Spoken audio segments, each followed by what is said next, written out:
তো বন্ধুরা, তোমরা দেখতেই পাচ্ছ এটি খুব সুন্দর একটি অ্যাডজাস্টেবল রিংয়ের জুয়েলারি মডেল বা ডিজাইন। এই রিংটা আমি ম্যাট্রিক্সে তৈরি করেছি। এই রিংটা আমি কীভাবে তৈরি করেছি তার সম্পূর্ণ টিউটোরিয়াল ভিডিওটা তোমরা আমার ইউটিউব চ্যানেলেই পেয়ে যাবে। আমি সম্পূর্ণ টিউটোরিয়াল ভিডিওটা তোমাদের খুব সিম্পলভাবে দেখানোর চেষ্টা করেছি। তোমরা অবশ্যই সম্পূর্ণ ভিডিওটা একবার দেখো। আশা করি তোমরা খুব ভালোভাবে বুঝতে পারবে যে এই ধরনের অ্যাডজাস্টেবল রিং কীভাবে তৈরি করতে হয়। আর তোমরা যারা নতুন ক্যাট ডিজাইন শিখছো বা যারা নতুন ক্যাট ডিজাইন শিখতে চাইছো তারা অবশ্যই আমার ইউটিউব চ্যানেলটি ভিজিট করো।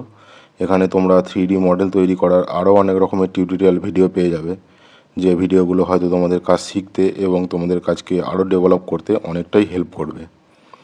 আর আমার এই ভিডিওটা ভালো লাগলে অবশ্যই একটা লাইক করো, এবং তোমাদের কাছে আমার একটাই অনুরোধ, ভিডিওটা একটু বেশি বেশি করে শেয়ার করে দাও, যাতে একেবারে যারা বিগিনার্স বা যারা ফ্রেশার তারা যেন আমার এই ভিডিওগুলো দেখে কিছুটা হলেও তাদের স্কিল ডেভেলপ করতে পারে।